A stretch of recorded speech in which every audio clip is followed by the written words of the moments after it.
तो चलिए इंटेक्स का क्वेश्चन 7 को सॉल्व करते हैं। क्या है क्वेश्चन, ध्यान दीजिए। Henry's law constant for CO2 in water is 1.67 into 10 to the power 8 pascal 8 kelvin. यानी हेनरीज लॉ कांस्टेंट KH का वैल्यू किसके लिए, कार्बन डाइऑक्साइड के लिए कितना दिया है, 1.67 into 10 to the power 8 pascal 298 kelvin पे। हम लोगों को क्या कैलकुलेट करना है, calculate the quantity of CO2 in 500 ml of soda water when packed under 2.5 atm CO2 pressure 898 kelvin. यानी हम लोगों को कार्बन डाइऑक्साइड का वेट फाइंड करना है कि कितना डिजॉल्व है जब हम प्रेशर लगा रहे हैं। कार्बन डाइऑक्साइड यानी पार्शियल प्रेशर कितना दिया है, 2.5 atm। क्वेश्चन को समझिए, क्या है क्वेश्चन, कार्बन डाइऑक्साइड को सोडा वाटर यानी वाटर में डिजोल्व किया जा रहा है। तो वाटर का हेनरीज कांस्टेंट KH का वैल्यू दिया 1.67 इंटू 10 टू द पावर 8, और जो हम प्रेशर लगा रहे हैं कितना लगा रहे हैं, 2.5 atm। तो अब बता रहा है कि अमाउंट बताइए कितना कार्बन डाइऑक्साइड उस वाटर के लिक्विड में डिजोल्व हुआ। तो फिर से वही बात, यहां पे गैस को वाटर में डिजोल्व किया जा रहा है, यानी यहां पे कौन सा लॉ लगेगा, हेनरीज लॉ, है ना। तो चलिए बहुत कुछ इस क्वेश्चन को सॉल्व करना है और बहुत कुछ इसमें बनाना है, इसलिए थोड़ा पेशेंस रखना होगा। सबसे पहले गिवन डेटा को हम लोग लिख लेते हैं क्या क्या दिया हुआ है। तो आइए, KH का वैल्यू दिया हुआ है हेनरीज कांस्टेंट किसके लिए, कार्बन डाइऑक्साइड के लिए, कितना है 1.67 into 10 to the power 8 pascal, है ना।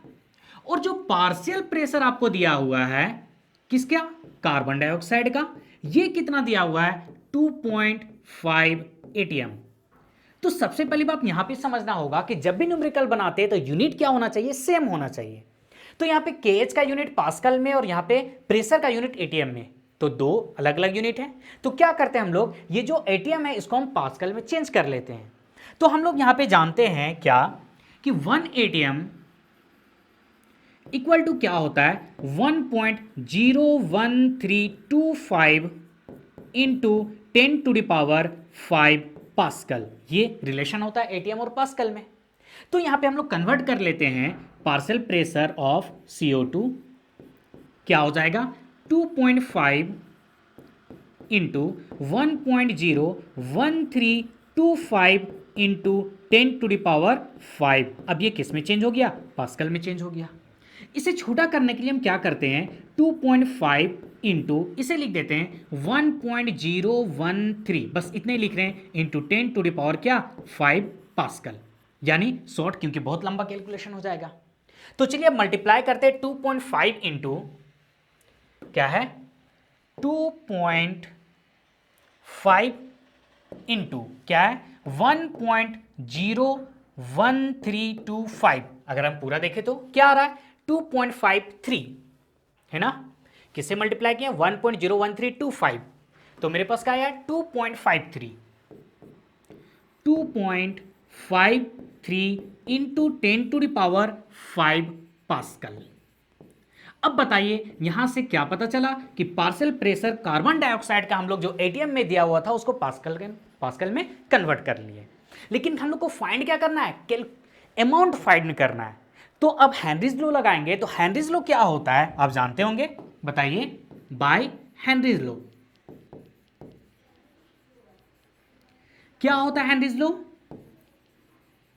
कि पार्शियल प्रेशर जो होगा कार्बन डाइऑक्साइड का, ये किसके इक्वल होगा, हेनरीज कांस्टेंट KH और मोल फ्रैक्शन ऑफ CO2।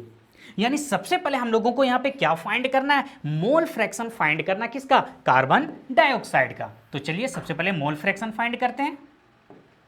आइए, तो XCO2 यानी मोल फ्रैक्शन ऑफ CO2 क्या हो जाएगा, partial pressure of CO2 by Henry's constant KH, यही होगा ना, mole fraction of CO2 equal to partial pressure by KH। चलिए ये सारा डेटा हम लोगों को पता है, इसे कैलकुलेट करते हैं। आइए, तो पार्शियल प्रेशर कितना निकला, 2.53 into 10 to the power 5। KH का वैल्यू कितना दिया हुआ है, 1.67 इंटू 10 टू द पावर 8।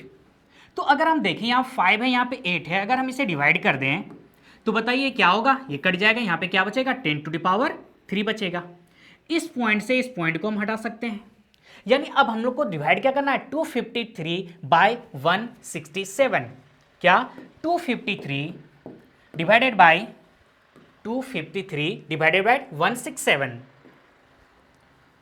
167 कितना आ गया 1.514 1.514, लेकिन बाय अभी भी मेरे पास 10⁻³ ये तो बचा हुआ ना, ये अभी भी मेरे पास 30 है, यानी इसे हम अगर देखें XCO2 तो ये क्या हो जाएगा, देखिए 30 आ जाएगा ना, 0.00151 ये लिख सकते हैं, या इसे थोड़ा सा और आगे लिखे तो 14 के बाद क्या था 9 था मेरे पास, है ना, यहां पे क्या है 9 है, तो 9 को हम क्या लिख सकते हैं, यहां 4 5 हो जाएगा और 1 को 2 लिख सकते हैं, दैट मीन्स इससे हम जो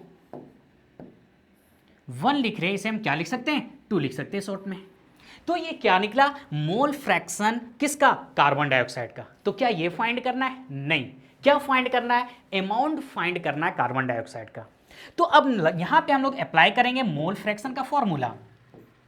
तो देखिए मोल फ्रैक्शन कार्बन डाइऑक्साइड का है, तो मोल फ्रैक्शन कैसे निकालते हैं, जिसका मोल फ्रैक्शन उसके नंबर ऑफ मोल को एबव में रखेंगे, यानी number of mole CO2 bye मेरे पास क्या होगा number of mole of CO2 plus यहां पे सॉल्वेंट क्या दिया हुआ है, वाटर दिया है, यानी नंबर ऑफ मोल किसका, वाटर का, H2O का। ठीक है, तो अब यहां पे समझिए number of mole of CO2 निकल जाएगा, लेकिन ये कैलकुलेशन बहुत लंबा हो रहा है ना, और ये क्या होता है सॉल्यूट बहुत कम अमाउंट में सॉल्वेंट भी डिजोल्व होता है, तो यहां पे जो CO2 है इसे हम क्या कर सकते हैं, नेग्लेक्ट कर सकते हैं, क्या कर सकते हैं, नेग्लेक्ट कर सकते हैं, और इसे हम बना सकते हैं, ध्यान दीजिए क्या हम यहां पे बोलना चाह रहे हैं, number of mole of CO2 ये लेस देन होगा number of mole of H2O से, यानी हम यहां पे इस फॉर्मूला को लिख सकते हैं mole fraction of CO2 equal to क्या होगा number of mole of CO2 by number of mole of H2O। अब आप बोलिएगा कि ना यहां पे कार्बन डाइऑक्साइड को क्यों नेग्लेक्ट नहीं किया, अब बताइए यहां पे आप नेग्लेक्ट कर दीजिएगा तो कैलकुलेट क्या कीजिएगा, है ना, यहां पे नेग्लेक्ट किया जाता है, क्यों नेग्लेक्ट करते हैं, क्योंकि ये सॉल्यूट है और सॉल्यूट सॉल्वेंट में बहुत कम अमाउंट में होता है, इसलिए इसे नेग्लेक्ट करते हैं। तो अब चलिए, अब हम लोग को मोल फ्रैक्शन पता है, number of mole of CO2 निकल जाएगा, लेकिन उससे निकालने के लिए number of mole of water निकालना होगा। तो ये कैसे निकालेंगे, तो यहां पे आप ध्यान दीजिए आपको दिया क्या क्या है, देखिए वाटर के बारे में अगर हम देखें तो वाटर का देखिए क्या दिया, वॉल्यूम दिया है 500 ml, कितना वॉल्यूम कितना है 500 ml, और हम लोग जानते हैं कि प्योर वाटर का डेंसिटी कितना होता है 1 ग्राम पर ml होता है, कितना होता है 1 ग्राम पर ml।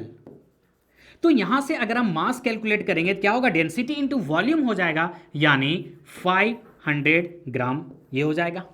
तो अब यहां पे कैलकुलेट कर लेते हैं number of mole of water H2O, क्या होगा गिवन मास यानी 500 बाय 18, है ना। चलिए अब इसे डिवाइड करते हैं, तो बताइए यहां पे क्या आ जाएगा मेरे पास, 18 2 जा 36, मुश्किल हो रहा है, 500 डिवाइडेड बाई 18, 500 डिवाइडेड बाई 18 कितना आ गया 27.78, तो ये क्या आ गया 27.78, ये मिल गया number of mole of water. अब इसे यहां पे सब्स्टिट्यूट करेंगे और आसानी से हम फाइंड कर लेंगे क्या, number of mole of carbon dioxide. तो यहां से अब हम लिखते हैं number of mole of CO2, तो बताइए क्या होगा, मोल फ्रैक्शन मल्टीप्लाई हो जाएगा ना, mole fraction of CO2 into क्या number of mole of water H2O। तो हम लोग निकाल चुके हैं मोल फ्रैक्शन कितना है 0.00152 into number of mole of water क्या है 27.78। चलिए अब इसे हम कैलकुलेट करते हैं, यानी 27.78 को किससे मल्टीप्लाई करना है 0.00152, यानी इसे हम लोग को किससे मल्टीप्लाई करना है चलिए इसे पूरा हटा देते हैं, आइए क्या है मेरे पास 0.00152, 00152 इंटू मल्टीप्लाई करना है, किससे मल्टीप्लाई करना है हम लोग को? 27.78 से, 27.78।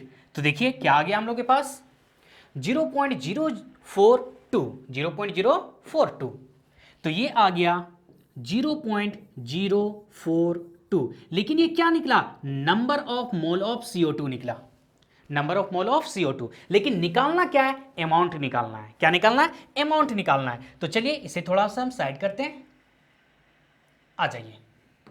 अमाउंट निकालना है तो यहां पे हम कैलकुलेट कर लेते हैं। अब बताइए अमाउंट निकालना है तो मोल क्या होता है? गिवन मास बाय मोलर मास, यानी यही तो गिवन मास, यानी अमाउंट तो निकालना है। तो आइए number of mole of CO2 equal to लिख सकते हैं क्या? मास किसका? CO2 का, जो वेट निकालना है हम लोगों को, बाय मोलिकुलर मास किसका? CO2 का। तो हम लोग को क्या फाइंड करना है? अमाउंट फाइंड करना है कार्बन डाइऑक्साइड का। तो ये क्या हो जाएगा? Number of mole of CO2 into molecular मास किसका? CO2 का। किसका? CO2 का। तो number of mole of CO2 कितना निकला? 0.042, 0.042। अब मोलिकुलर मास कार्बन डाइऑक्साइड क्या होता है? 42। क्या होता है? 42। तो अब इसे हम लोग कैलकुलेट करते हैं, आइए। यानी 42 से बस क्या करना है? मल्टीप्लाई कर देना है इसे इंटू 42। कितना आ गया? 1.77, है ना? 1.77 ग्राम। ये हम लोगों का मास आ गया किसका? कार्बन डाइऑक्साइड का। यही तो हम लोगों को फाइंड करना था। समझ पा रहे हैं? तो देखिए एक क्वेश्चन में कितना सारा आपको डेटा निकालना था हम लोगों को। ठीक है, तो ये आपका हो गया फाइनल आंसर। कितना? 1.77 ग्राम। तो इस टाइप से देखिए अब यहां पे हम लोग क्या क्या किए, थोड़ा सा रिपीट करते हैं। हम लोगों को यहां पे थे क्या? हेनरीज कांस्टेंट दिया था और कितना कार्बन डाइऑक्साइड घुला हुआ है उसे निकालना था। हेनरीज कांस्टेंट पास्कल में दिया था और कार्बन डाइऑक्साइड प्रेशर कितना दिया था? ATM में दिया हुआ था। अब हम इस ATM को किस में किए? पास्कल में कन्वर्ट किए। 1 ATM इक्वल टू 1.01325 पास्कल होता है। ये मल्टीप्लाई करके क्या निकल गया? प्रेशर निकल गया।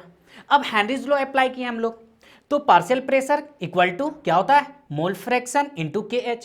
तो यहां से हम मोल फ्रैक्शन निकाल लिए, पार्शियल प्रेशर बाय KH। दोनों को डिवाइड किए तो मोल फ्रैक्शन कार्बन डाइऑक्साइड कितना निकला? 0.00152। अब मोल फ्रैक्शन क्या होता है? Individual number of mole by total number of mole. जिसका मोल फ्रैक्शन निकालना उसके अबव में रखेंगे।